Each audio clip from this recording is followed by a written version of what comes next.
Well, very good afternoon, ladies and gentlemen, joining us from wherever you are catching us from. We hope the afternoon is going well for you and hope that you're having yourselves a very fantastic start to this week.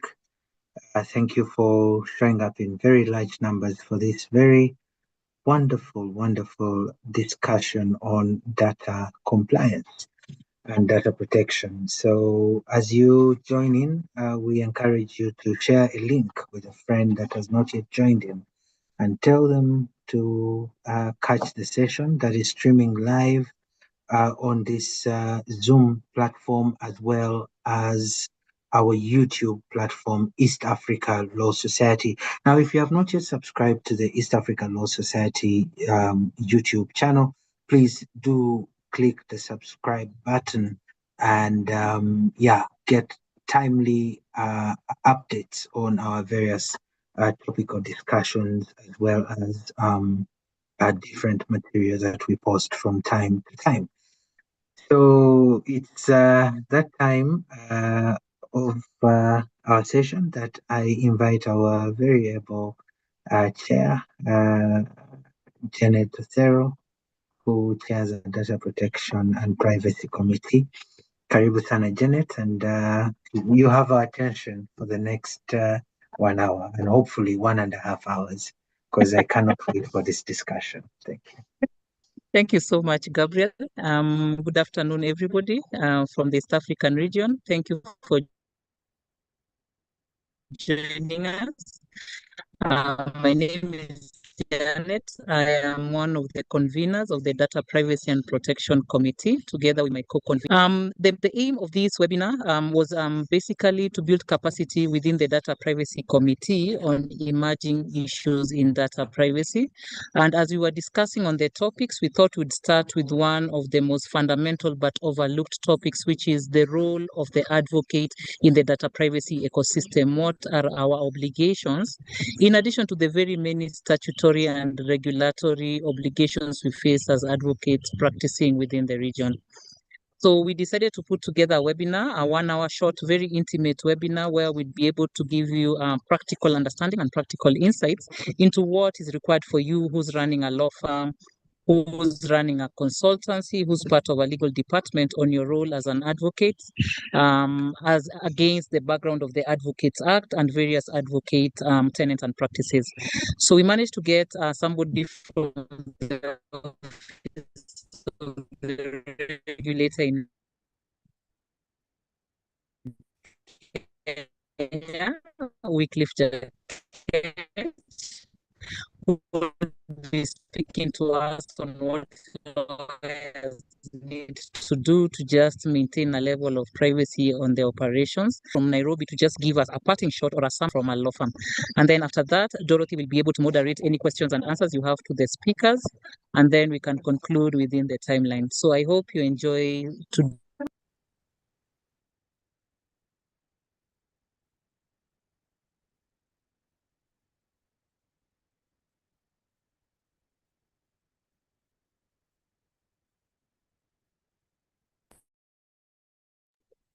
Hi, Wycliffe. Please check on your audio again.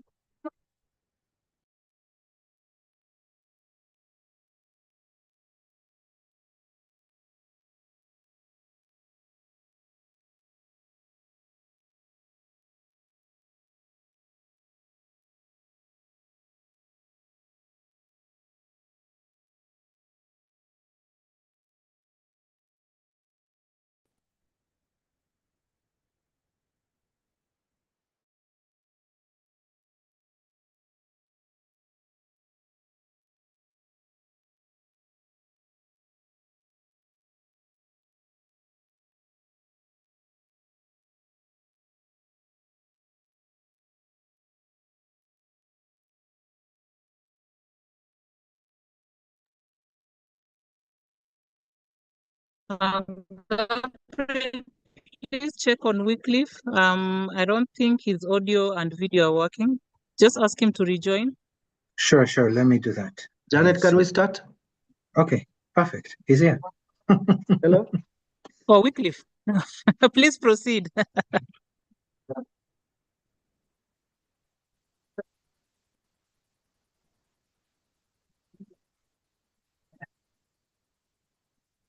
Wycliffe?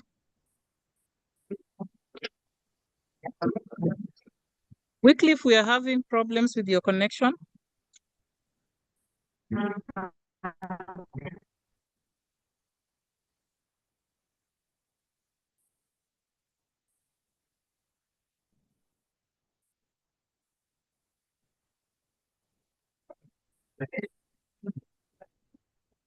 Diane. Yes, now we can hear you, Wycliffe.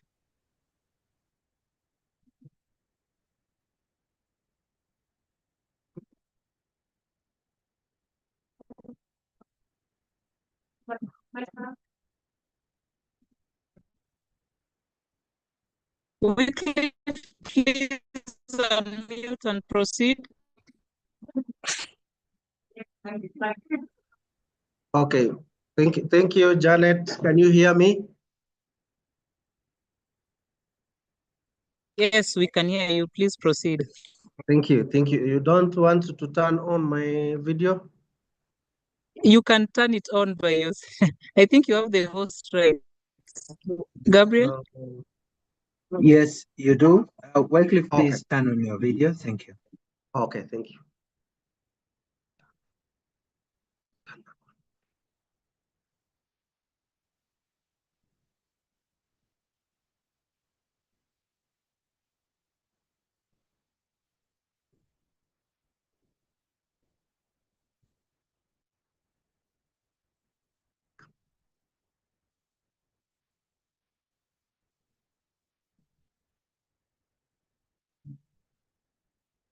Just a second.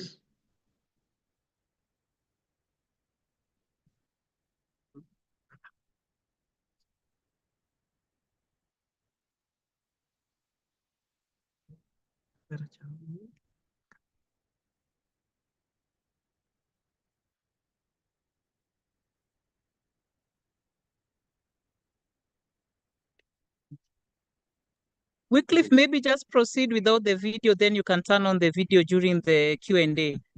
All right, thank you. Thank you. Thank you. On our side, yeah. All right. Okay. Thank you, Janet and ELS, the committee, and all the participants. My name is Wycliffe Jakech. I work with the Office of the Data Protection Commissioner as the Assistant Director, Legal Services. And it is my pleasure to make this presentation to the committee and all the participants, those who are attending. I believe in one way or the other, we have interacted with law firms in Kenya as advocates and as practitioners. Now, the background of this presentation is in the context of running a law firm or working in a law firm setup, and how in that setup you are required to comply with the Data Protection Act so that the requirement of right to privacy is complied with. So just ordinary background that we all know, that law firms come in different styles. We have those who are practicing as sole proprietors. We have partners who are ordinary partners, and we have limited liability partners. Now, this is based on interest and what serves practitioners and their choice. Now, we know requirements to practice law in Kenya is guided by Advocates Qualifications, Advocates Act, as well as the Law Society of Kenya Code of Conduct.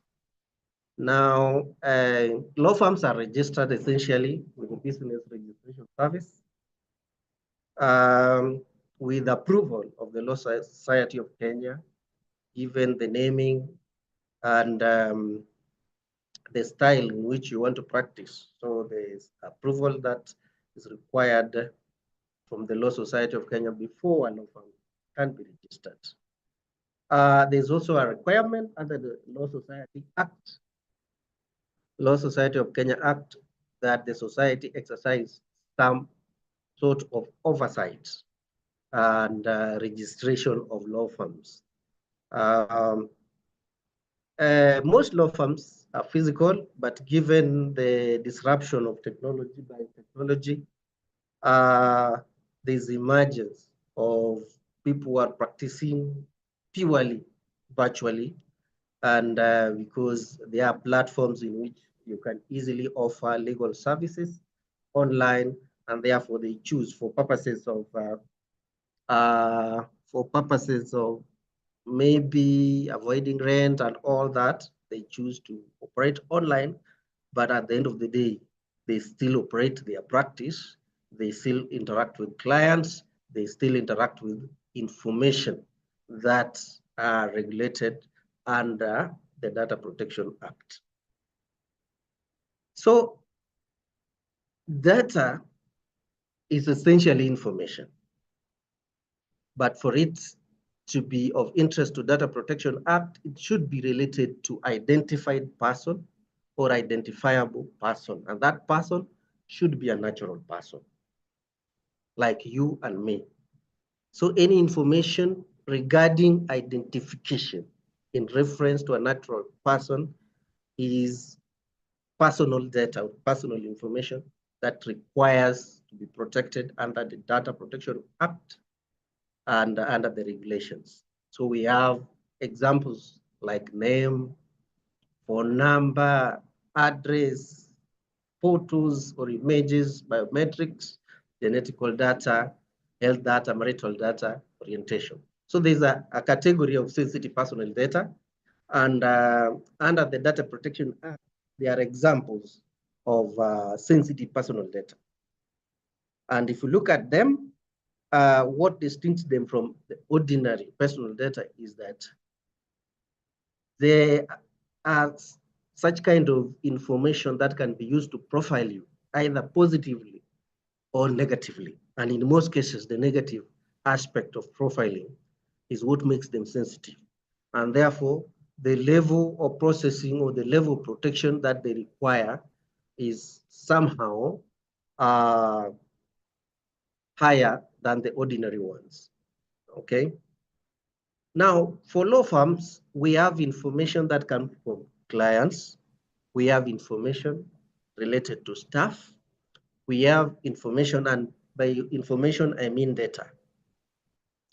We have consultants that you interact with. We have HR consultants. We have foreign jurisdiction consultants, and all that, their information are recorded and kept in the law firm. We have suppliers that supply you with probably printing materials, printers, whatnot, everything that you require, and you get them externally. These people that supply you goods and services as an entity, as a law firm, you will have to keep some record for them. And that record, how do you handle it? So that is not the complete list of information that a law firm may interact with, or may receive, or may store, or may use. This, the list is non-exhaustive, as I've said, and this information, you interact with them at different stages in your practice and in different formalities, but now the law requires you to handle them in a particular way that will ensure privacy of the data subject, of the owners of that data in the course of your practice. Now, historically, we know the cornerstone of legal practice is the advocate-client relationship. And there has been a debate whether advocate-client relationship and confidentiality and its limitation, whether the Data Protection Act has come to support, buttress this aspect of advocate-client confidentiality, or it is clawbacking on that. We have seen attempts by maybe parliament and other bodies that have quasi-legislative or subsidiary legislative powers, with attempts to enact some legislation that gives some authorities or some people power to access client information. And of course, whenever there has been such attempts, lawyers have always fought back. And that is where the debate comes in. Now, there are instances people have tried to access clients' data without any proper authorization. But lawyers rely on advocate-client privilege or advocate-client confidentiality. So as that's been riveted by the Data Protection Act, or the Data Protection Act is opening up more gap for purposes of breaching that immunity or that confidentiality. I think we'll have that discussion shortly. Now, there's also, before the Data Protection Act, we also had the aspect of Access to Information Act, which designates the accounting officer, or rather the managing partner in our case as law firms, as the information officer, which requires you to provide certain information in case maybe a particular person wants to access some information, and what is the boundaries. So given the requirement of Data Protection Act, where does all this, the advocate confidentiality, the access to information, place us? Is there a gap, or does the Data Protection Act makes it even harder for external persons to access the information that the law firms have? I think we'll see that shortly. Now, we also interact with other stakeholders, and we know those law firms that specialize or do litigation, they have a requirement under legislations operational legislations that operate. The High Court Act, the Court of Appeal Act, the Supreme Court Act requires that primarily matters should be heard in open court. We know that cases have a lot of information, and some of them are sensitive information. Okay, and it is a legal requirement that they must be heard in an open court. So how does that play out with the Data Protection Act or the privacy requirement, right to privacy? Of course, historically, the courts have tried to mitigate where there are seriously sensitive issues involving sexual offenses, involving children, involving some certain sensitive issue, and on request, the courts have ordered hearing in camera. Is that sufficient?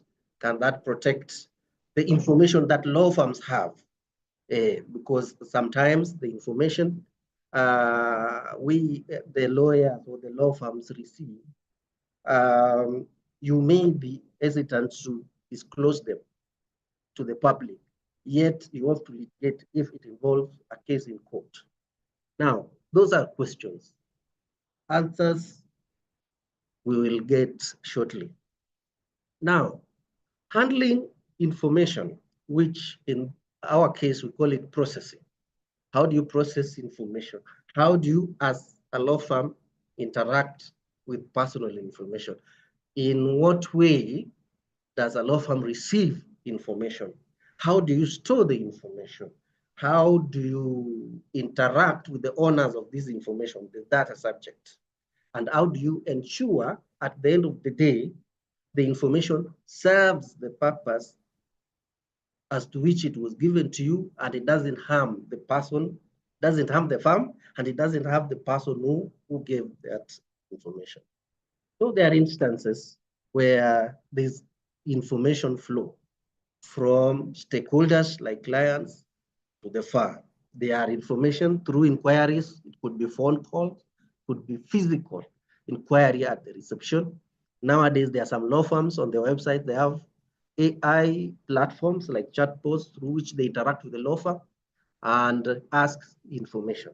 And through that, they submit some personal information. They submit their names, they submit their issue, they submit their address and all that. After that information is submitted, where does it go? Okay. There are law firms that have controlled access mechanisms through maybe they have digital doors, they have biometric machines through which they log in, they have screening gadgets, there are doors that screen you. When you want to access a particular law firm, you go to the law firm at the entrance, the door scans everything about you and give you permission and all that. And that information, how is it stored and where does it go? Okay, there are instances you will receive full information about individuals when they come for client interviews. And in most cases, you take them to the boardroom. How is your boardroom designed to protect the personal information that is divulged by the clients when they come for client interviews?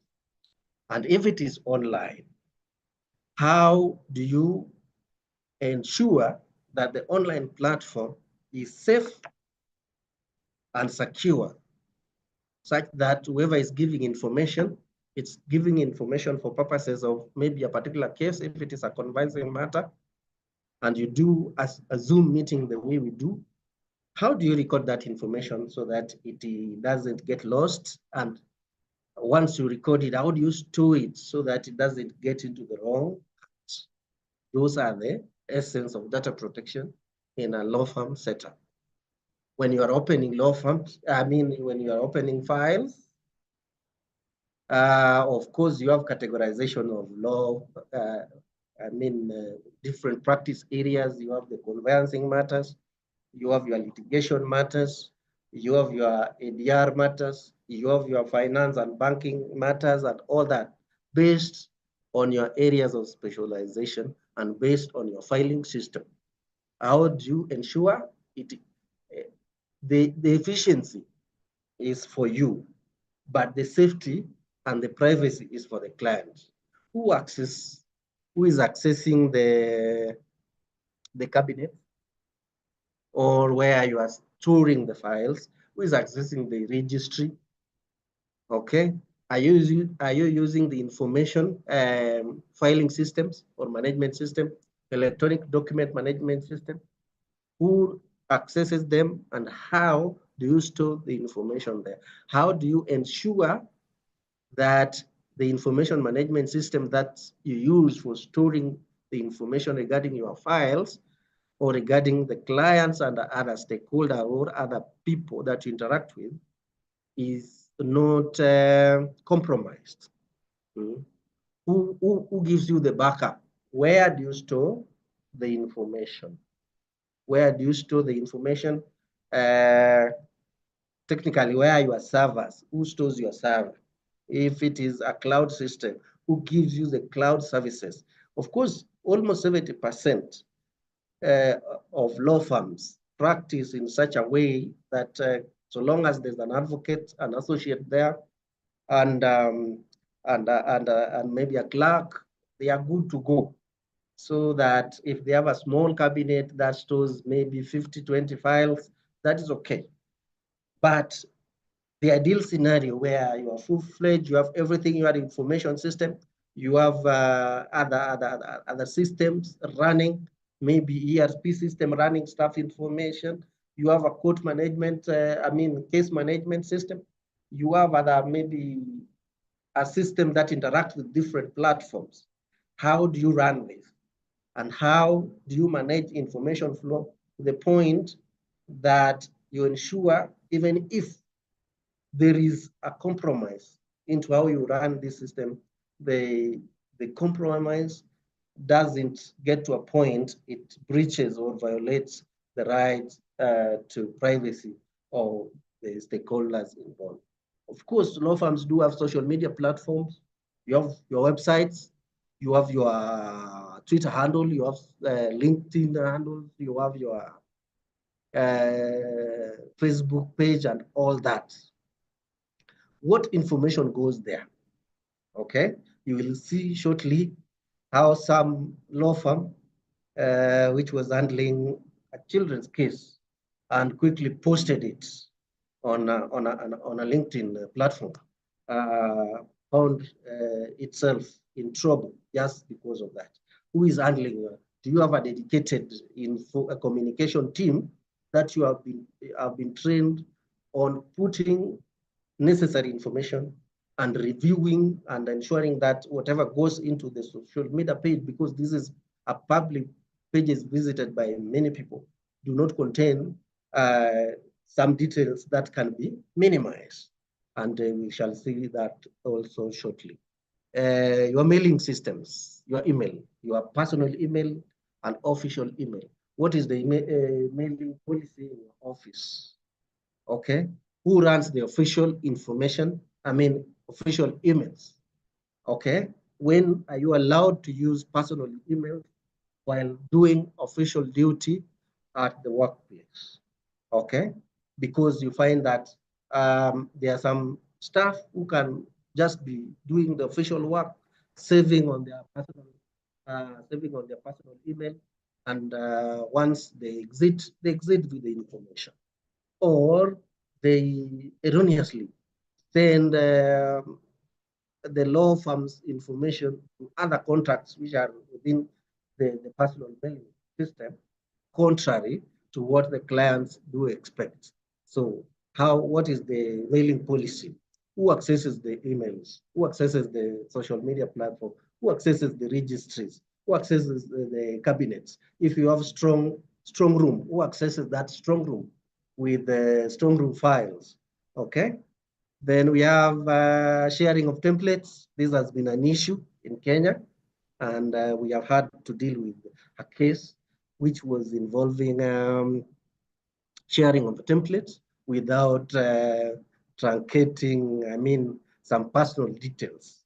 Of course, people shared templates of pleadings, of contracts, and all that, especially at the age when advocates are still not confident. They are just left law school. They want to rely on templates from some notable law firms so that they guide their way of drafting and all that. What is the rule in your law firm? Does it promote data protection? Of course, there are some of these practices which you can't, in a way, you can't prevent, but you can regulate them within your own internal policy to ensure that the data that you already have doesn't get into wrong hands. We have instances where law firms do restructuring.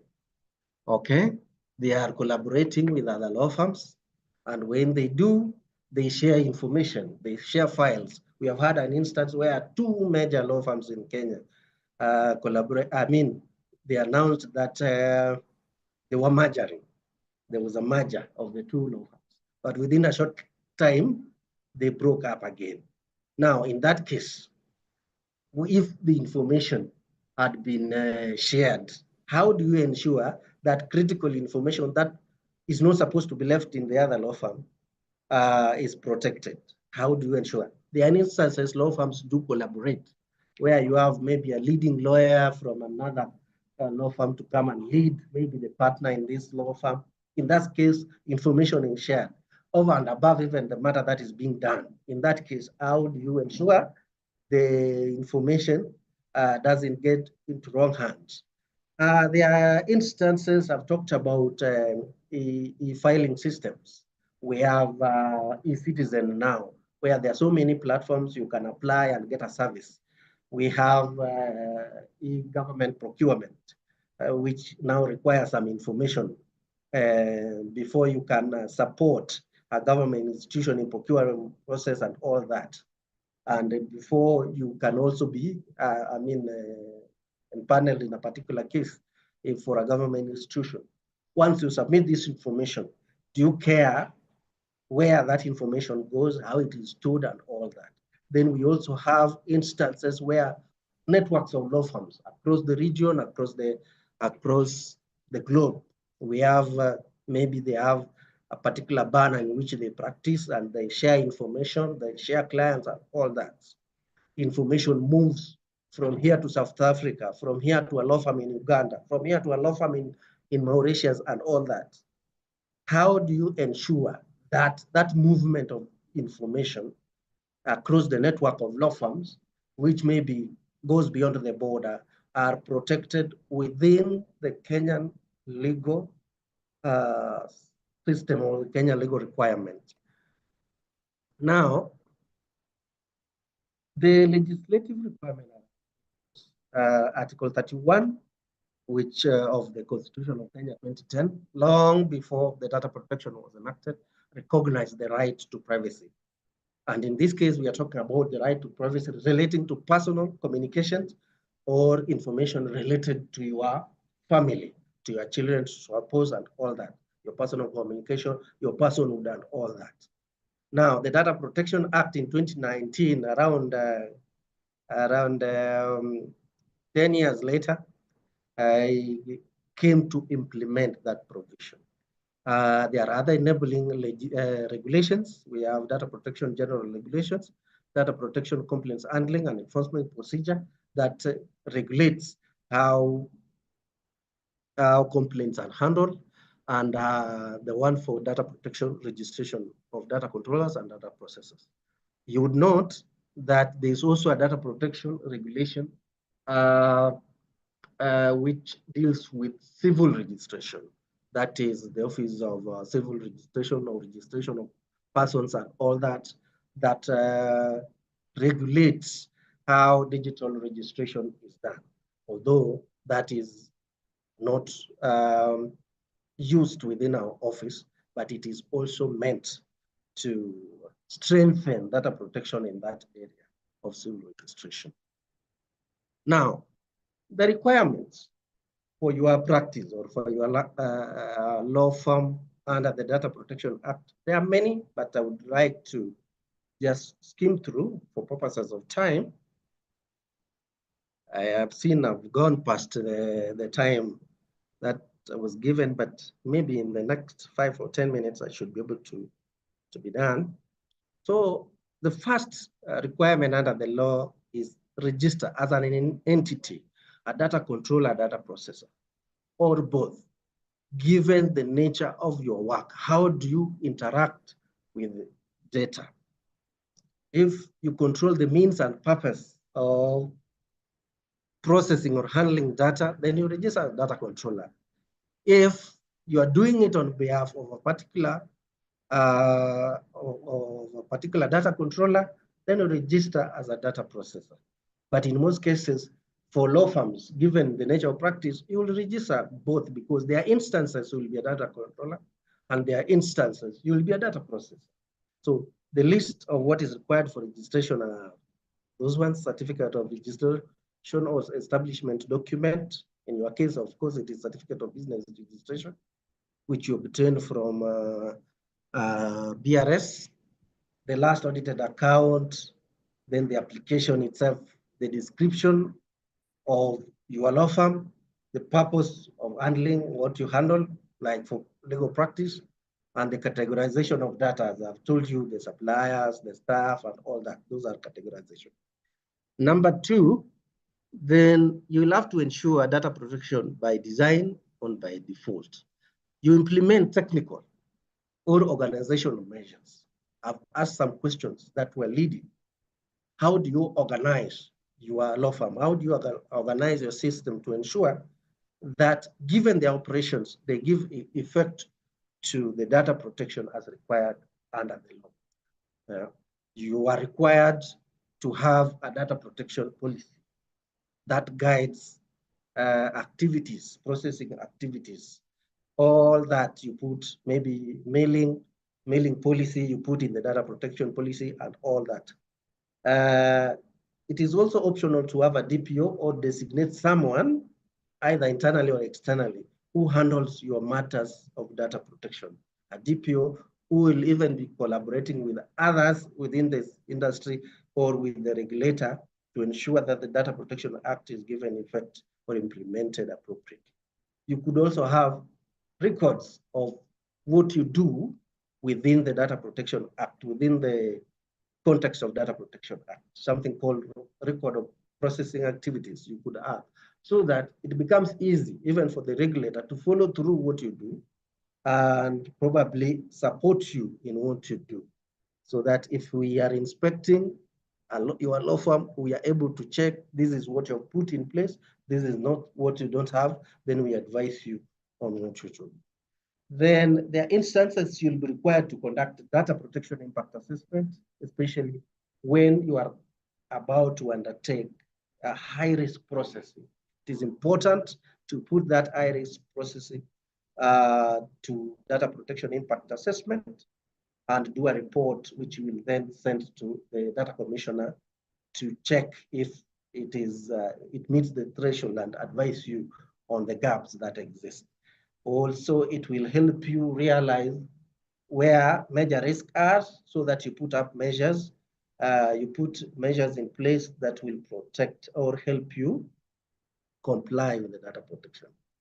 Then in the context of sharing information, maybe the networks of lawyers probably across the country and all that, it is important to ensure that that sharing is within the context of localization of that data. If you're sharing or someone is sharing data within your platform, then of course the server through which you are sharing that at least should be in Kenya. Or if it is not in Kenya, there should be a copy of that so that you monitor what happens to that information. Then you are required as a law firm to give effect or to respect the data subject rights. Okay? Data subject is the owner of that personal information. The client, the stakeholder, the staff. The major compliance requirement of you under Section 26 is that you need to honor the rights under the Data Protection Act. There are quite a number, but they are related to information. You need to inform them the purpose of processing, right to access the information. If they want to access, if the client want to access a particular file, you don't deny them. Then we have a right to object, just as of course the rules of advocacy requires when your instructions is over, they are the one to take that instruction away, you don't deny them. So it's the same with the data. If they have a right to object, they have a right to correction of false and misleading information, deletion of false or misleading. They have a right to give you consent or to deny you or to be informed or notified of when whatever you want to do with that information. And they have a right not to be subjected to purely automated process. Okay, if you are just used to conducting online interviews, client interviews, remember they have a right not to be just subjected. If they request for a physical one, of course they have a right for that. Then you have to give effect special rights to the minors. They have a right to data portability, limitation of retention, how long do you retain? Of course, for law firms, this will be a challenge because we know the clients have it in mind that once they open the file, you should be the custodian of that file. The period is what you should agree on. How do you retain it? Of course, the longer the retention, the danger, the risk of that data being misused. Once a case has been closed, how long should you have it? If it is at infinity, as you agree on the retention of storage fees, you also agree how long and how it will be protected. They have a right to rectification and erasure. And most importantly, before I forget, they have a right to data minimization. So as you question these people, what happened here and there, whatever you are keeping as their records, is it necessary? Because maybe in a particular matter you are handling particular matter that does not require a certain information. Don't go ahead to include in their records that information that is not necessary. Minimize the information that you keep on behalf of the data subjects that you interact with. So we have the requirement when it comes to data breaches, notification. Of course, you are required to notify the data commissioner when there's a data breach, a compromise into your set of data or into your data systems that could lead to a violation of right to privacy. So you notify them, you notify us, the data commissioner, within 72 hours. You, as soon as possible, you also notify the data subject involved so that we collaborate and ensure that that situation of compromise is addressed and does not lead to a necessary violation of data privacy. You are also required to comply with the data transfer or cross-border transfer requirements. Approval from the data commissioner, you are required to adhere to, maybe if they are given data sharing agreements between you and another law firm, you adhere to it. If it is a corporate entity, do you have a corporate data sharing agreement between you and the other entity? Or if you have those third parties that works for you, you can delegate a matter or an instruction. You have other law firms that you have delegated the matter to. What is the data sharing agreement between you during restructuring? What is the data sharing? Who owns the data when you are partnering with another firm? And what is the data sharing? That must be in a well-documented agreement that is then followed, okay?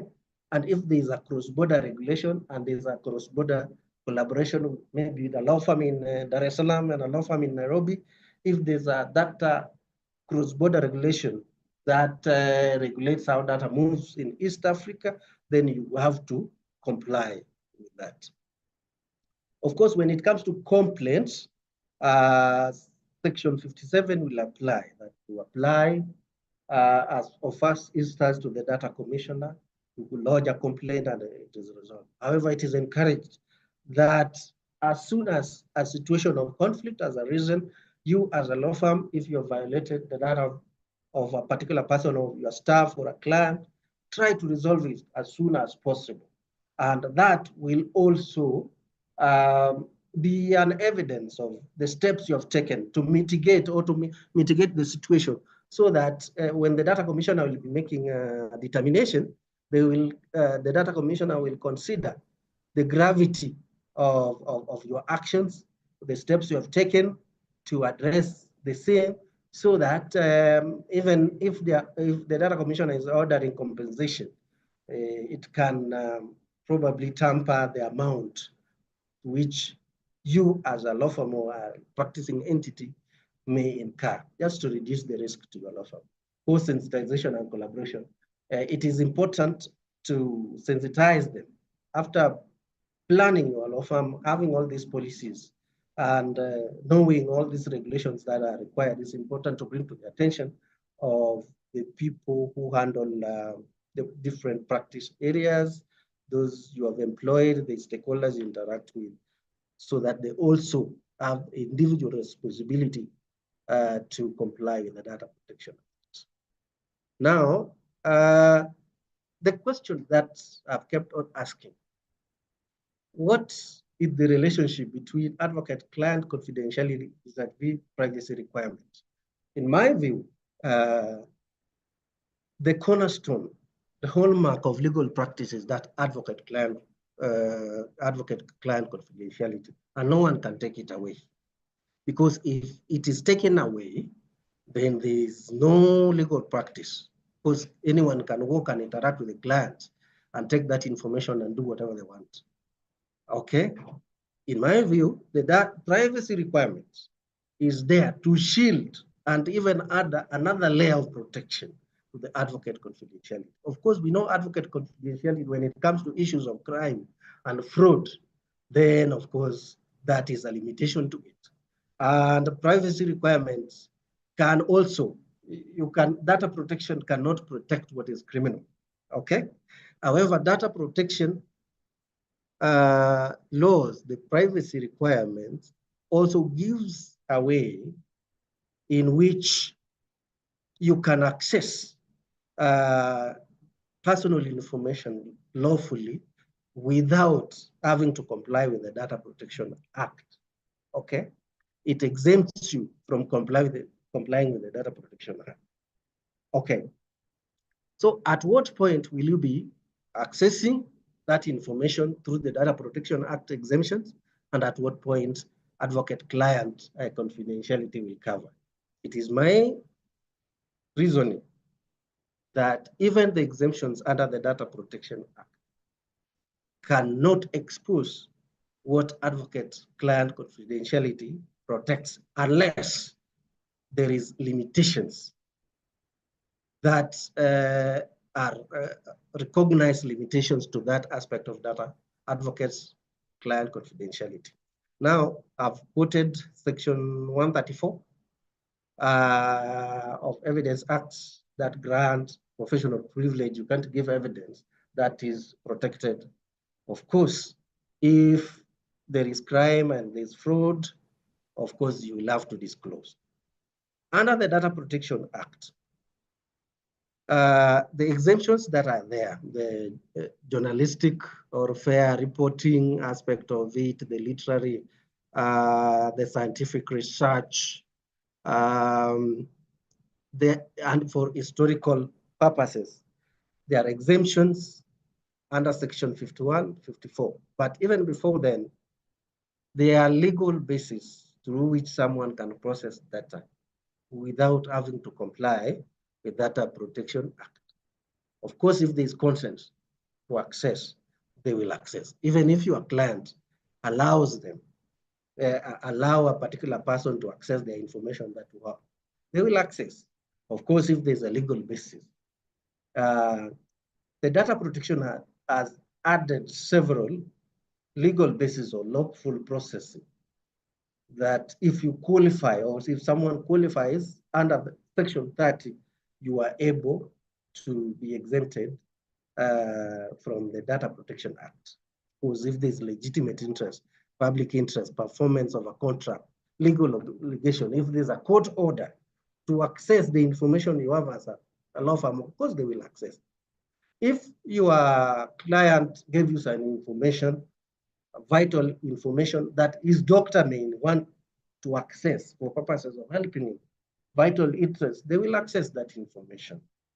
But of course, it will be tempered and guided with the principle of advocate-client confidentiality. Of course, you will not just refuse. You will have to measure the facts of every request based on the requirements and the qualifications under the Data Protection. If you see it is not going to be helpful to your client, of course, you are free to plead advocate-client confidentiality. But if your client's interest is at jeopardy and that information is needed for purposes of, and it means the threshold of section 30, then of course, that information will be accessed. Examples where law firms have been involved in data protection violations, or law firms have complained or have been complained against. An example has been Gichui, and another was the Data Commission. I think this was one of the first few complaints I've interacted with. When is this? This case, the major issue was sharing of templates with the information involving clients. And the partners of the law firm brought the complaint in the name of their law firm. And the Data Commission has said, under the Data Protection Act, that cannot be the case because a law firm is not a natural person. You need to be a natural person to complain for data violations. And of course, it was taken to court. And at some point, the High Court relied on definition under Article 260, as well as reference to Article 30, and said, according to the Constitution, even legal persons are persons. Of course, we contested that, and the issue is still before the Court of Appeal. On the question of natural persons being, or law firms being able to file a complaint on behalf of their clients. Yeah. The other one is this Jonah Black. I've just hinted to you that a partner in a law firm was handling children's case, and after getting some favorable ruling, posted it into LinkedIn, which really didn't sit well with the miner and the miner's family. So the guardian filed a case, and of course, he was found liable. But of course, compensation was not granted because when he complained, when the miner and the guardian complained, the partner deleted the LinkedIn information that he had already posted. So the act of moving very fast to delete, at least absolved him from punitive compensation. But again, he was found liable for having violated the miner's rights. Actually, the approach with the minor cases is a little bit serious when you're handling miners' data. So you need to do a little bit extra protection to the miners' data if you are handling them as an offer. So that brings me to the end, and maybe the key takeaways is that it is a legal requirement. You have to comply with the Data Protection Act, and it is a journey where you collaborate with the stakeholders in the industry, including us as the regulator, and we support you where we can. And it is a culture we want to inculcate within the jurisdiction of Kenya and in the region. And we are happy to collaborate with the East Africa Law Society to support where we can. So I know I've gone slightly, not even slightly, much past, but you'll be able to give me a few minutes to address the questions. So apologies for taking too much, but I appreciate the opportunity. Thank you. Thank you so much, Wycliffe, for that insightful presentation. And I know there will be a lot of questions on just finding a good balance between compliance with the various data protection acts, so between Kenya, Uganda, Tanzania, Rwanda, and all other jurisdictions versus your role as an advocate.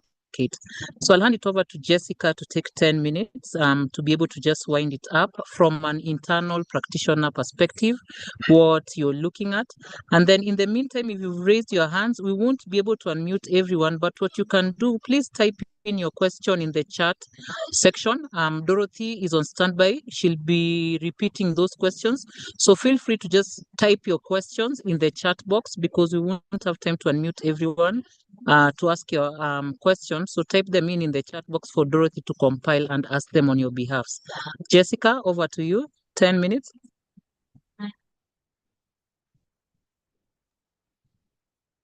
Thank you, Janet. Thank you for organizing this intimate opportunity for us to just delve into how law firms can be a little bit more compliant to data protection regulations, but also complying with our confidentiality obligations. My name is Jessica Opio.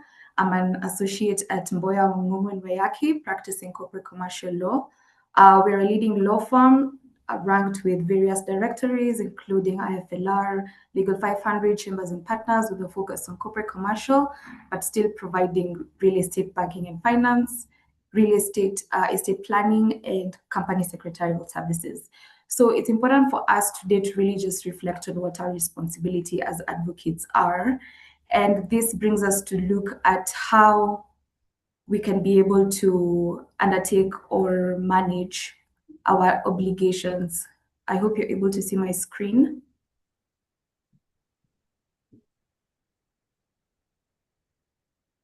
Yes, I can proceed. So our intention today is to reflect on what our responsibility is as advocates to ensure that our profession is fully aligned and in line with the emerging trends of data privacy and standards. Of course, over the years, we know there's been quite a lot of concerns or information or disputes relating on confidentiality and data privacy obligations, as our able assistant director has gone ahead to expound. Without wasting time, I would just give you probably a brief background on what this looks like and how we're coming to a place where we're looking at data protection regulation and what that means for law firms. Over the past, we know there's been quite an evolving and rapidly enhancing area on regulation of data protection. And this has been due to various matters or instances. One would be on increased digitalization of the legal practice. We've definitely seen this in how we've been having our digitized practice on the company secretary side, on the lands registry having been digitized. So that definitely brings into play how can we be able to manage or protect this data that we're receiving in this digital age. We also have cloud-based communication or document storage.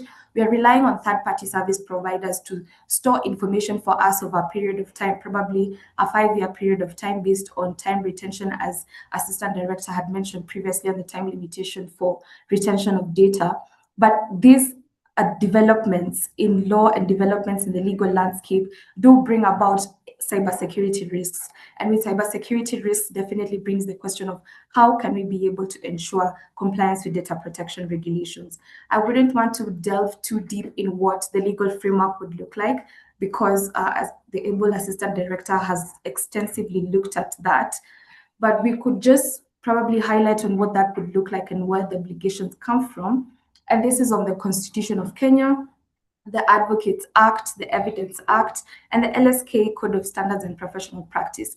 These are particularly important just in the context of confidentiality. So for us to understand how advocates can be able to manage the advocate-client relationship is first to understand what is confidentiality. And in the second part, to understand what are our obligations in the context of data protection. At that point, then we marry the two, and at that intersection, we're able to establish what are the best or compliance practices we can be able to implement as law firms to ensure that we are compliant. The data protection legal landscape has definitely been extensively looked into by Assistant Director. Without wasting time or belaboring, we just rely on the Data Protection Act, definitely, the attendant regulations to the same, and the general data protection regulations. In the context of confidentiality, over the years, definitely before 2019, we heavily just relied on the general data protection regulations to be able to regulate ourselves on how data privacy or personal data is handled. But with the enactment or promulgation of the Data Protection Act, this has made it significantly better and easier for us to have an ideal framework on how advocates as well, not only other data subjects and other users of personal data, process the information, but how advocates themselves can be able to collect this information, process it in accordance with the laws, have it stored in a manner that is able to guarantee that privacy, and also to ensure that it is shared in the same way. As we had previously discussed, this is important for us because advocates are not only important in the context of the data protection landscape for processing of data, but because they also process data of employees and counterparties, not just themselves as individuals, but as law firms. So to be able to conceptualize how this would look like for us, I think it's important for us to look at what that intersection of confidentiality and data privacy looks like, to see how can we draw from what is ideally the best practice. The first area I would definitely consider is looking at how, on one end, data protection is highly regulatory, meaning it draws significantly from regulation or a statute, but the privilege of confidentiality, or rather the obligation of confidentiality of advocates, is absolute. For instance, advocate-client is generally absolute, but of course not for any future crimes that advocates want to commit. But it is generally absolute and protects you such that any information you receive of a client, you're not to disclose to any person without the client's consent. So this protects us from the requirement of disclosure.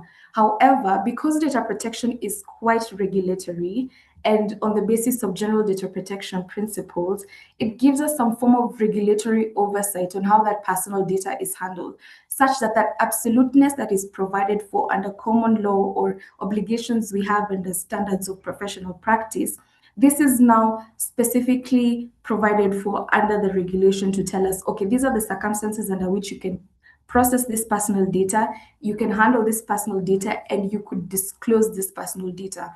So that definitely gives us the difference in how, without the data protection or data privacy regulations being in play before 2019, only the GDPR and our general common law obligations arose. So now we're moving towards trying to move to compliance at a much faster rate, but trying to ensure that a lot more of us are able to be compliant while appreciating both sides of confidentiality and data privacy. One other way we could be able to differentiate this is definitely on how data privacy gives you exemptions. There are certain exemptions for the disclosure of personal data or the data of data subjects. And these circumstances make it or define it how that it now provides an additional layer that regardless of the absoluteness of confidentiality under data privacy, there are certain circumstances under which you could be able to disclose this information. As Assistant Director had previously mentioned, these are encapsulated in the Act as well, meaning the right to access of personal data, the data subject's rights to personal data definitely makes it an opportunity for the advocate to have to disclose that information, regardless of confidentiality obligations, definitely within the limits of the law. There's also the element of the right to correction. If a data subject has the right to correction, at that point, the advocate will definitely have to disclose whatever information they have or they're holding. Or if it is a right to erasure, because data subjects do have the right to erasure under the Act. So in these circumstances, these are limits to where advocates are able to disclose certain information, and you can be able to draw from how this additional layer just makes it a little bit easier for us to not only meet our confidentiality obligations, but also make sure that we're compliant to the data privacy laws. Another element for us to just conceptualize how this intersection of confidentiality and data privacy comes about is when we compare the roles of a data protection officer and an advocate. On one end, the data protection officer's duty of confidentiality is entirely contractual, meaning it comes from their own contract of service or coming from the regulation itself requiring certain entities to have a data protection officer or an officer in charge of privacy. However, on the other hand, in terms of an advocate, your duty is not necessarily contractual in the absence of your retainers or your letters of engagement, but it is more so a professional obligation. So this professional obligation regarding sensitive information is both encapsulated in common law and actual law. So once we appreciate how this confidentiality and data privacy come together, then we're able to now sit back and look at what is now the best practice or the best way we can be able to look forward to compliance. How can we then, as advocates, manage our advocate-client confidentiality from a best compliance perspective, meaning it is all ideal. It is highly recommended that for best practice, law firms do implement a privacy by design and not really privacy by default. You can have privacy by default and based on other data practitioners, but privacy design would be ideal just to ensure that we as law firms maintain both our ethical requirements, but also the statutory requirements under the Data Protection Act and all other attendant laws on the same. One way for us to be able to look at what is best practice of privacy by design, meaning your systems from a point of start to end consist of privacy from end to end, meaning at the point that you receive client data to the point you're processing the data, you're completed the data, and how that data is stored is a process that has privacy by design all through, such that it is not a default or an afterthought of the same, that once a breach has occurred, then a law firm is coming to comply. No, you come from this perspective of what is best practice and implementing what is privacy by design. One of the ways you can do that is definitely implementing very stringent security measures. How can you implement security measures as a law firm? You could utilize robust encryption of all client data. For instance, you receive information on the processing of a title deed or possibly in the issuance of a corporate bond, and there's certain information for the company that should not be out there or would not be the subject of a private for a private issuance or a memorandum, then you ensure that that information is encrypted such that even if that information is to land in the wrong hands, that party can still not be able to have an addition or access to it because there's encryption of the document itself, maybe through a password, through a key card, or through a fingerprint. So that definitely makes it easier for you that you have very strict security measures. This is not only in the process of where we are generating the information, but you could think of implementing stringent security measures when the information is at rest, meaning like when it is stored. So when the information is stored in whatever registries you have or whatever cloud-based system the company may be using for storage facilities, you ensure that at the state that the data is at rest, it is also very secure. In transit, the same may be said, in that when you're sharing the information on emails or you have certain transit files, even physical documentation, you ensure that those are very strictly and securely transmitted so that you can be able to at least guarantee privacy by design from the point of receiving the information to passing on the information forward. Another element you could consider is data minimization, which is limited to just the purpose that you're collecting it for. Of course, definitely based on the principles of data protection, of purpose of information, data minimization, and the time period, it's important for you to consider how will you collect information that is only absolutely necessary for the legal matter. I am aware that maybe in ordinary interactions with clients, they may give you quite a lot of information that you may not require for the processing or for you to provide sufficient legal advice in the best way. But being able to be clear on this is the only information you need and that is what will be processed is very important. Another element to consider in terms of best practice would be securing your digital intake by utilizing encryption, as we had previously said. So this is not only encryption at the point of transit that we had mentioned initially, that you're sending the document from one party to another or one party to a counterparty or between law firms. You ensure that there's end-to-end encryption, not only in how you send the emails, possibly labeling certain emails as confidential. If there's no need for them to look at that, then you know it is confidential. You could also consider passwording the same documents to ensure that you can be able to even have a secure audit trail, such that should a data breach happen and the client's information lands in the wrong hands, then you're able to have an adequate secure audit trail to prevent unauthorized access or to demonstrate that you had sufficient measures by the design of the systems of the law firm to ensure that privacy was guaranteed. You could also consider implementing role-based access controls, as I had mentioned, meaning if only high-level staff need to access certain documentation, that is limited to the persons within that role. If there is no requirement for them to have the same, then there is no need to include them as part of the authorized users or parties to such information, particularly on sensitive client files or information relating to possibly medical data, any kind of specifically identifiable information considered personal data, then that should be implemented. Finally, is ensuring secure remote work. This is now privacy by design in terms of your systems entirely. I know being a practitioner of the law comes with great pride. So you may find yourself having a meeting remotely at one restaurant, speaking on a certain deal, and you're very excited and loud about it, but it becomes difficult and it does not become privacy by design, because any environment which is not a private environment that you can guarantee confidentiality of that information, for example, your video calls or phone calls, definitely create an area or an avenue for interception of that confidential advice. That information now becomes it is disseminated to the outside, and the privacy by design becomes quite difficult. And if there's a breach at that point, you see there is no secure audit trail for you to demonstrate that. There's no adequate documentation for you or document securing for you to ensure or guarantee that in that remote work there's no data breach. See, at that point, physically, privacy by design is not implemented and it becomes difficult.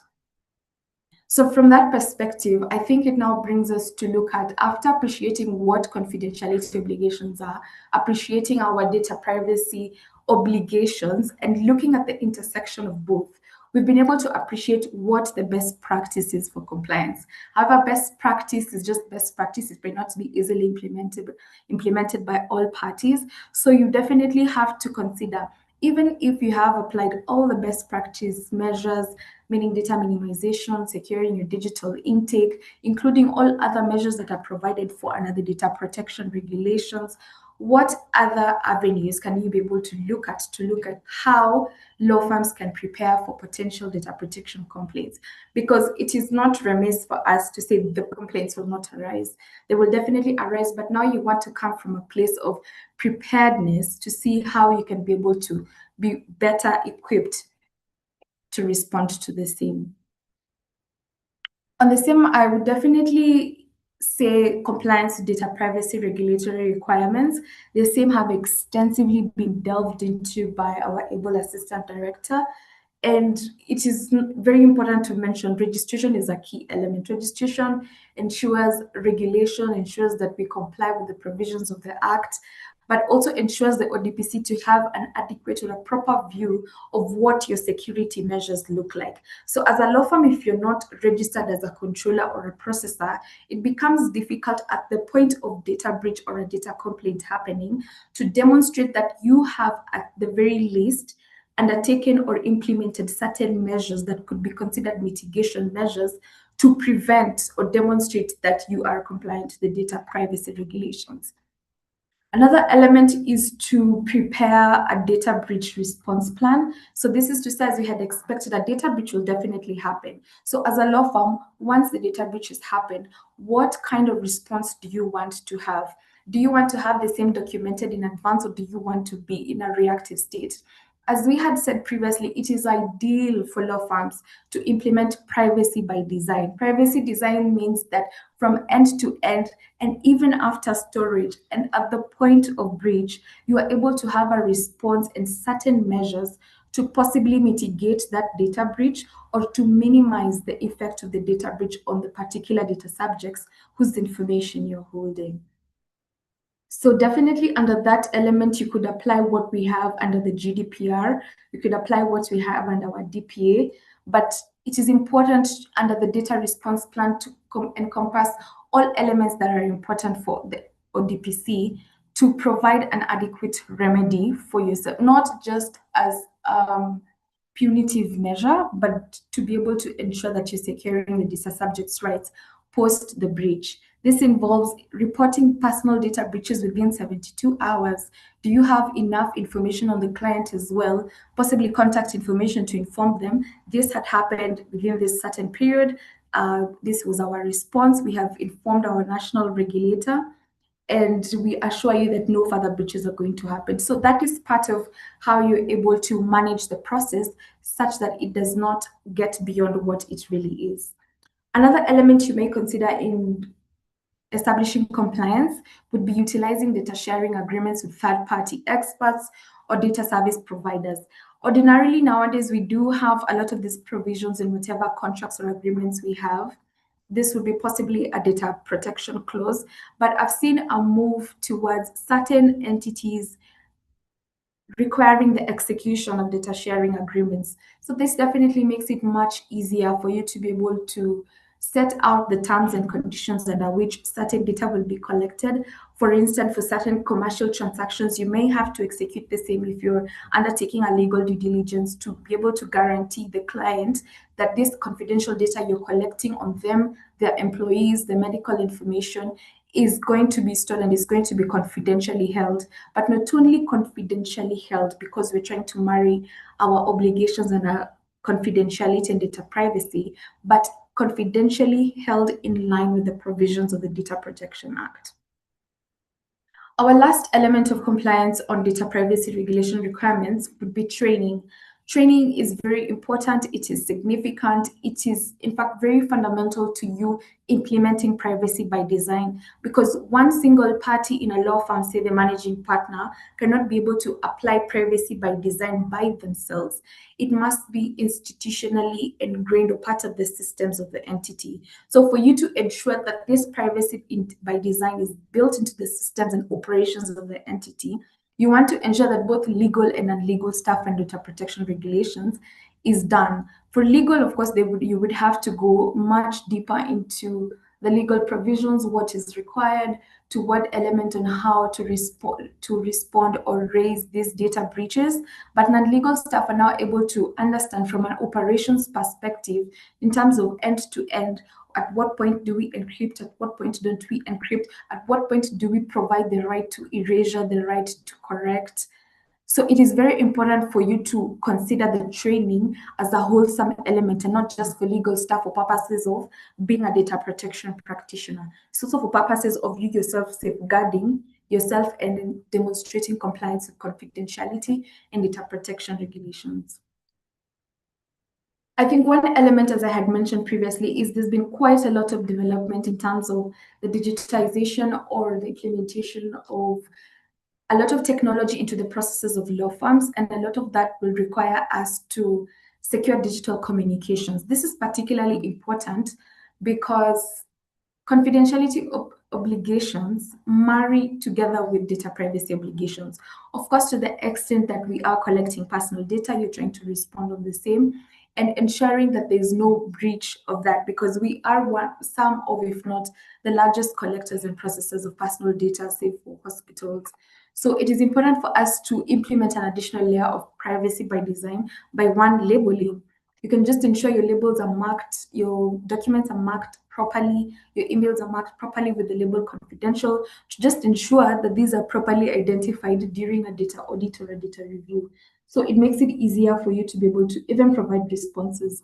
Another element would be to limit recipients. So if there's no need to share certain documentation with certain parties who may not have any use for the same or have any deliverable arising from that information that has been shared, we think it's very important for you to apply privacy by design by limiting the recipients. Another element would be using secure portals. I know many of us do use the Google account or many other third-party providers who would say they would give you free access to services without processing your personal data. But we know in this digital age, this is a cybersecurity risk that is arising in terms of using free resources where certain personal data is mined and becomes very difficult for you to be able to demonstrate to the client that you applied privacy by design, because this information of theirs is going to certain portals where the sensitive data is not only stored but used. So it becomes important for us to now look at and consider what secure portals can we be able to use as law firms to guarantee an added layer of protection and privacy by design for our clients. The only other way we can prepare, other than ensuring compliance with data privacy requirements, securing our digital communications, would be how to manage the complaints procedure. It is not expected that at every point in your breach response plan that you will be reaching the data protection, the Office of the Data Protection Commissioner if it's not a significant breach.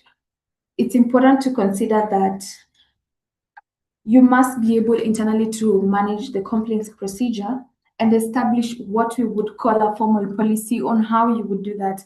Not only would this be in your response plan, but you could have a proper complaints procedure now circulated to all parties or members of the teams, both legal and non-legal.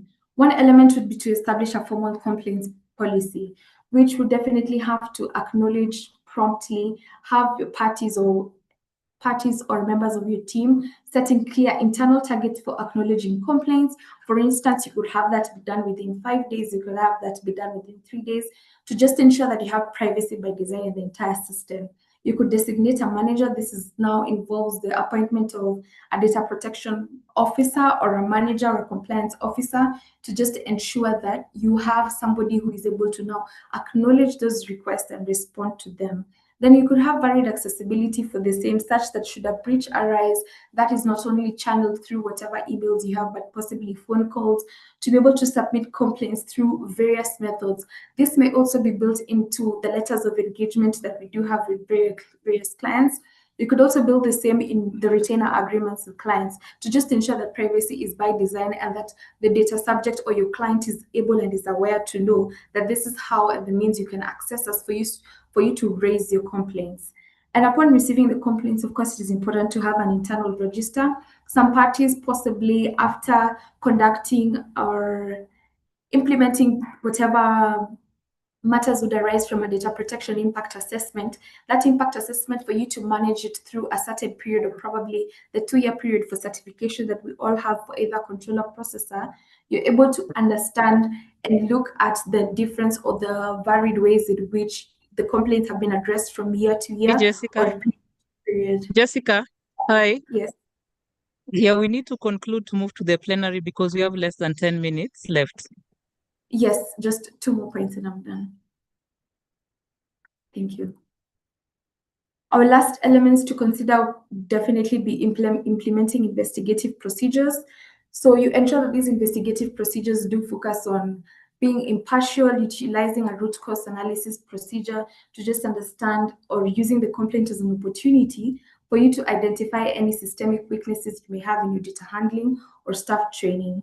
You could also include substantive responses to the same, just ensuring that you provide a written outcome within a month, clearly explaining whatever outcomes you have and any corrective actions that you would like to take. Another element would definitely be staff training and culture, as we've previously explained extensively on how to apply privacy by design, because once you have recognition training and you have adequate escalation paths, it becomes much easier for you to build a culture of accountability such that the privacy by design is built not only to the systems but the employees themselves feeling safe, right, raising certain concerns or matters arising. And lastly is definitely regulatory alignment, just ensuring alignment to the Act, meaning informing data subjects of their rights at the point that you would intend. That would be through whatever privacy notices that you have, any privacy policy that the law firm has, any letters of engagement, to just explicitly inform them of what their rights are, and coordinating those policies internally to assess how they can be able to fit in or build into whatever data response plans that you may have. So in conclusion, advocate-client confidentiality is definitely fundamental, but however, in the digital and data-driven world, confidentiality definitely must be supported by very robust data protection practices to ensure that the congruence of these two obligations enable us to make it easier for law firms to be able to achieve their objectives. So I'd like to say thank you and happy to answer any questions that you may have. Thanks. Dorothy, my co-convener in the Data Privacy Committee, Dorothy will take over the Q&A. In the meantime, if you feel there are other topics that you want us to cover or to bring presenters on, members who are in the Data Privacy Committee, you can just put your comments in the WhatsApp group. And for other members of ELS, please put your comments in the chat section for any other topics you feel we can bring presenters to cover. Over to you, Dorothy. Thank you. So I'll start with the 2 questions that were in the comment section. And I'm not sure between Wycliffe and Jessica who can be in a position to answer them. The first question was, for a newly established law firm, how does compliance with all these requirements look like? But these questions were put forth during Wycliffe's presentation. And then another question was not concerning law firms, but multilateral organizations operating under special legal status with immunities and privileges required to register with the office as a data processor or controller if they collect personal information of Kenyans. This was the second question. Wycliffe, can you respond to this? Thank you. Thank you very much. Now, the first question regarding newly established law firms. Now, it depends. It all depends with your capacity. I think the smaller the capacity, the easier to comply, because essentially, if you just registered a business name and you have an office space, maybe an associate and a clerk, of course, your client's capacity is still very low. So it is very easy to comply. Of course, even if you are just one person and you are a controller process, you'll be required to register. Then have a sort of a plan on how you comply with the Act. Much of the interventions, the technological measures to ensure data protection by default, design or default may really not be of necessity as a start. But having that knowledge that you are needed to comply, then you scale it up based on how you are scaling your capacity. I've told you data protection compliance is a journey, and it is based on your needs and what the law requires you to do. So it will look small in the first instances based on your capacity, but as you scale up, you will be required to scale up the data protection, the measures, the technological measures that you are putting up in place. If you are acquiring systems, then of course you have to ensure those systems are compliant. If you are expanding the record system, then the record system must be compliant and all that. Everything that you acquire and it involves processing data, then of course you will have to adhere to what the Data Protection Act requires. When it comes to immunity, the organizations, of course, we have them in Nairobi. It depends with the immunity treaty. In most cases, immunity agreements are on persons, the staff, not about the organization as a data controller and a data processor. If it covers that, then of course it is a legal basis to be exempted under the Data Protection Act. But if that the privileges and immunity instrument doesn't cover the aspect of processing data, then you'll have to register. Because in most cases, people, regional bodies or countries within the region, they come together, they form a regional body, then they sign an instrument for purposes of giving immunities and privileges to the staff, not to the entity. It is the entity that can be a data controller or data processor. And in our case, the Data Protection Act treats both public sector entities and private sector entities as data controllers and data processors for purposes of compliance with the Data Protection Act. So it will depend with the instrument establishing that entity. Thank you so much, Wycliffe. There is another question for you. It says the judiciary collects a lot of data from litigants, even without regulations through the CTS system. How safe is this data? How will the commissioner know if the judiciary offers this vital data to a third party without the consent of the litigants? Well, we haven't had a lot of uproar about it. If it was not that safe, we would have received several complaints regarding the e-filing system. I believe it is safe. However, I cannot guarantee its continued safety because we are not running the back end of the system. However, like any other system, it is within the remit of the regulation of the Data Protection Commissioner, the Data Commissioner. Because it is one of the platforms that collects huge amount of data. Of course, the first thing is to ensure there is a data protection impact assessment and all the regulations under the Data Protection Office apply to it. Okay? Whenever we do inspect system or all that, it is one of the systems that the Data Protection Commissioner is required. However, is required to check and assess and all that to ensure that it operates within the law.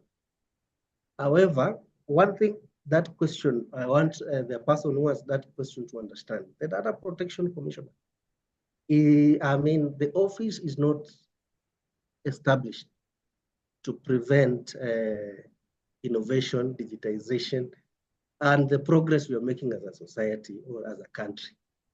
There is need for us to expand our digital space. And that is why there was a serious need for us to transition from physical to online courts. Remember the time this came into being is when we had COVID. And of course, it has continued like that because the advocates find it efficient way of using or handling matters before the court.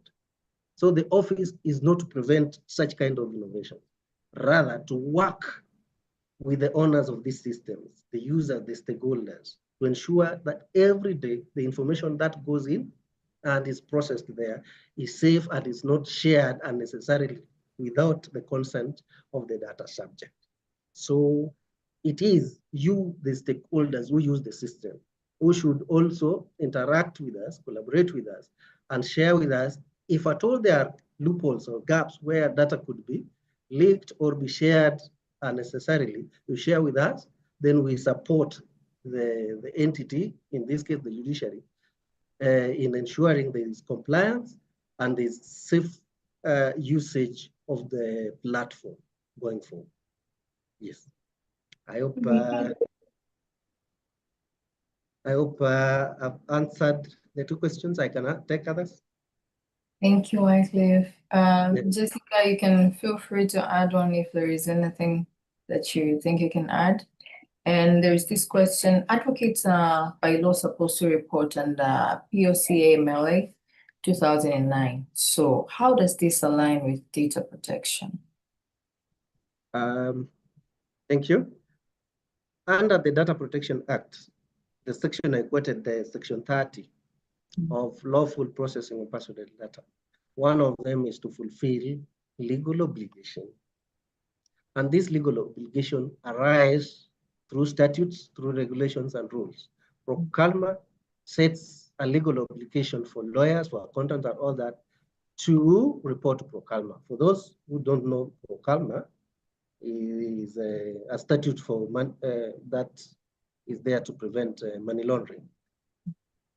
And therefore, reporting will help the nation to track the movement and the transactions that could be of interest to the state to curb money laundering in the country. And therefore, under that act, there's a legal obligation to lawfully process that information or forward that or report to the agency that requires that information to be able to implement also their mandate, their public authority or their mandate under the PROCALMA Act. Okay, so in that case, you will be required to comply, because if you don't, the interpretation is you are participating in money laundering and therefore you want to cover. And therefore, you know the advocate confidentiality does not cover fraud, crime, and all that. So in a way, both advocate confidentiality and Data Protection Act Section 30 gives them, because there's that limitation, gives them the PROCALMA, the agency under that act, the mandate to access that information for purposes of their mandate. And that goes to every agency, every regulator that requires that information. Okay. Under the law, any establishment established under particular law, and that law requires firms to give that information or to report, you'll be required to comply. And that is perfectly in order with the Data Protection Act. Thank you, Wycliffe. I think this question should go to Jessica. So it's like, does it mean that law firms must now hire staff to manage the data effectively? Jessica, what can you answer this question? Thank you. In my opinion, no, there is no strict requirement for you to have a data protection officer in the entity or the company, but you could have one person as who is part of the staff, just managing whatever complaints you have. That could be managed through, if you have an LLP or a partnership, if the managing partner could be able to plug into that to just ensure you're able to manage that process. And also to just add on to what a previous question had asked, how can new law firms be able to ensure compliance with the same? To add on to what Assistant Director has mentioned would be to possibly just ensure upon registration, you're clear on what your requirements or the needs would be, because I'm sure there's a section or an information requirement of the number of employees of the entity. That would be between 0 to 16 to just establish what you would require. So definitely registration is one of the elements, but also the other matters that we spoke of on how to guarantee or ensure compliance, meaning you have a response plan at the bare minimum, you have a data sharing agreement, or build the same onto whatever agreements you're having with your clients, be they 3, 4, 10, 15. and ensure that whichever staff you have, whether 3 or 2, are able to understand the importance of you ensuring both confidentiality and your privacy by design is achieved. Thank you, Jessica. Let me add another question for you. Is there any rooms to harmonize the data protection regulations in the community, East Africa, that is, due to the differences of the legal systems? We're all aware of that. So there is a question on that. Like, is there any room to harmonize the regulations in the region?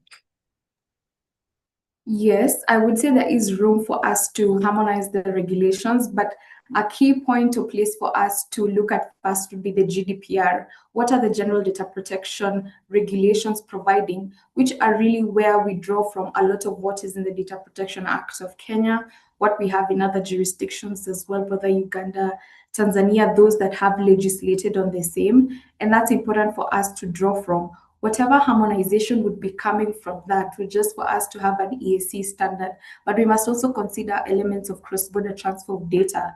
Those could be considered or deemed sufficient for us to say we have sufficient provisions in place to ensure data privacy in the community. But definitely more legislation doesn't harm, it just makes it much clearer for us to have a way forward on how to navigate within the community.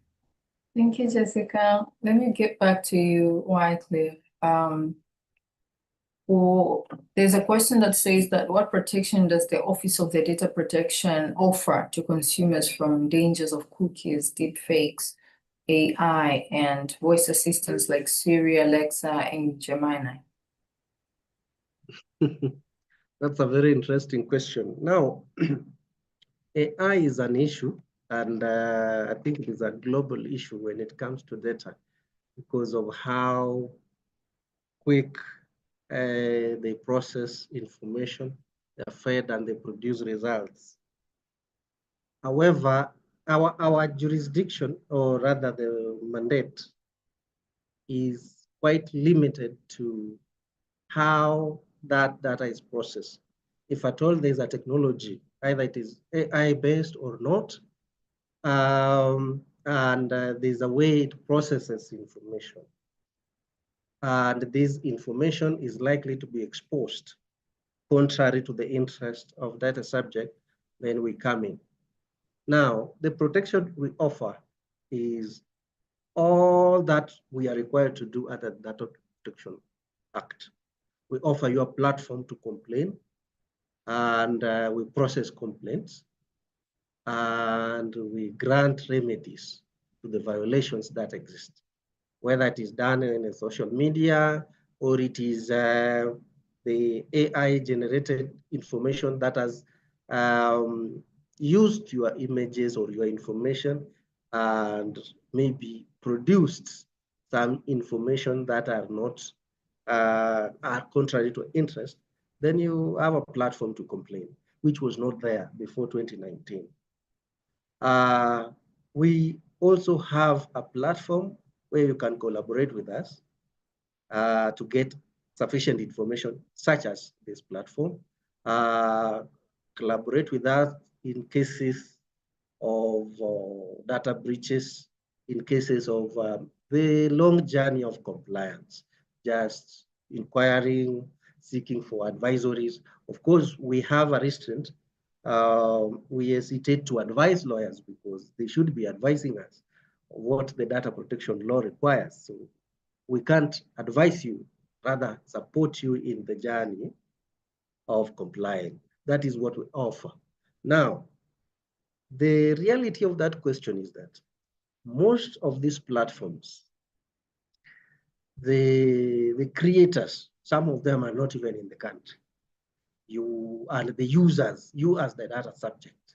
As the users, you go and click platforms, then the cookie gets your preferences, and they start giving you the information that you desire and all that. All we can do is to sensitize you on how well you can use these platforms. And if there's violation, you can report to us. We support you through the complaint handling. But the technologies have to be there. And the AI platforms, the ChatGPTs and all that will eventually be useful in how we carry out our day-to-day, even in the practice, how we carry out our day-to-day in academia and all that. Ours is that this technology in compliance with the data protection laws? If not, then we come in to support the data subject whose rights have been affected. That is how we come in. And whenever we do corporate inspections, audits, and all that, we check all these, the cookie policies that they have. Do they have privacy notice in their platforms? Do they have policy? Do they have policies? Then we do advisories. Once we do audits and inspections, we advise the corporate entities.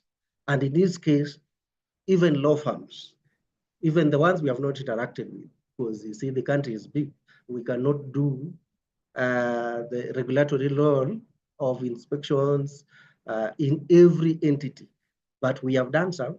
And as years go by, we might find ourselves in those steps, and we support you. We check how do you interact your online platforms? What are your cookie policies?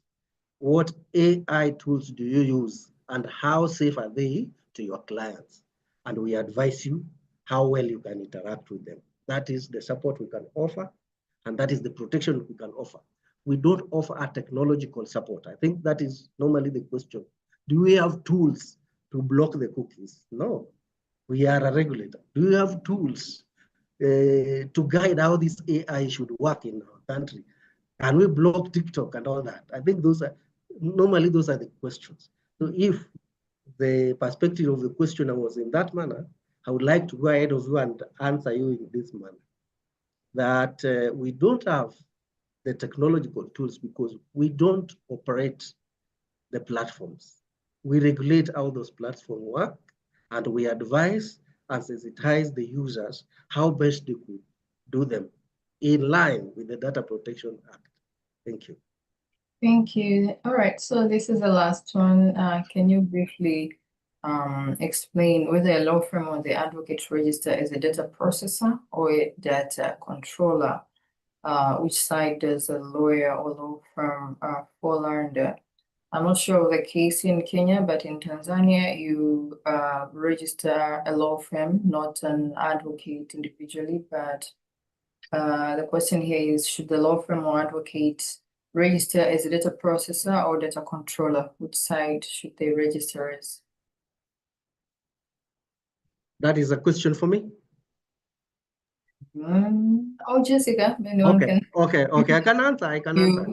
Well, the answer is normally consultants, the way they operate, there are instances they control the data, and there are instances they process the data on behalf of controllers, who sometimes they are their clients. Therefore, it is safer, and there's a window for you to register as both data controller and data processor. If you register as one, well and good. However, we will ask you instances where you work as a data processor. What guides you if you have not registered as one? And therefore, it is safer to register as a both data controller and data processor. An example, you are an advocate in your law firm. You are employing associates, maybe 20 of them. You're the one who determines how you are going to employ, conduct the interviews. You determine how you are going to store their files, the HR matters and all that, their money, their pay slips and all that. In that case, you're a controller. But the Ministry of Interior has instructed you to conduct maybe a legal advisory based on some data they have given you. They have given you civil registry data sets so that you assess this data and advise them on legal implication of them storing that data in that case. In that case, you are processing that data on behalf of the Ministry of Interior. So the question is, what are you in that case in the context of Data Protection Act or a data processor? So because there are two scenarios you can be, it is important to register as both the data controller, data process within the Data Protection Act, just to avoid a scenario where you already have a certificate registration and we still come back and ask you to register as a data processor. I hope that is clear. Yes, mine is, in Kenya, do you register as advocates individually also, or it's just a firm which can register as a processor? No. No, we don't have law firms registers independently, unless you don't have a law firm. If you don't have a law firm and you are controlling data or processing data, then you register individual, because an individual can be a data controller or a data processor. Okay. But in case where already you have registered a law firm, maybe you are a business name, you and the law firm is one and the same thing. Okay, if you have registered a LLP or a partnership, okay, the limitation is on liability, but technically you are a staff of the law firm, and therefore the controller in this case is the law firm. Unless you don't have an entity that is backing your practice, then you can register to control if you're doing it individually, which in this the Kenyan system, I don't think it is proper to practice law without an establishment. Yes. Thank you. This was also one of the questions, and I think this brings us to the end of the Q&A sessions. We believe that the presentation will be shared to the members, and if there are any questions, maybe we can pass them to Wycliffe or Jessica in the near future. Janet will guide. Back to you, Janet. Thank you so much, Dorothy.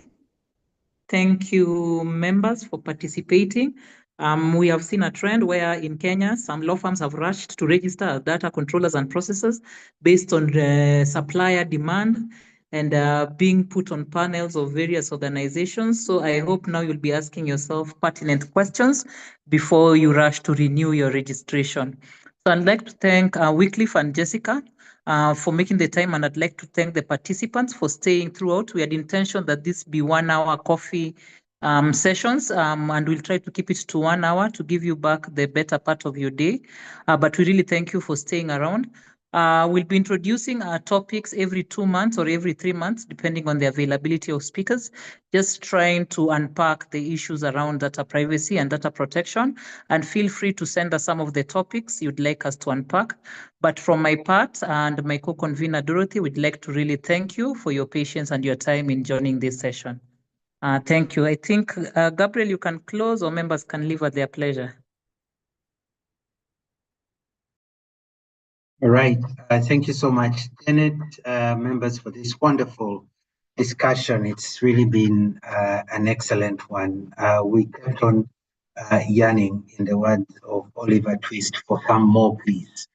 And as we bring this to a close, we'd like to thank you, Mr. Wycliffe Jackett and Ms. Jessica Opio, for sparing your time and preparing for this very wonderful session. Special thanks to you as well, Janet and Dorothy, for making time and convening this very wonderful session. As mentioned by Janet, we'll be bringing more of these down your way, so please be on the lookout for more of our programming in the course of the forthcoming days.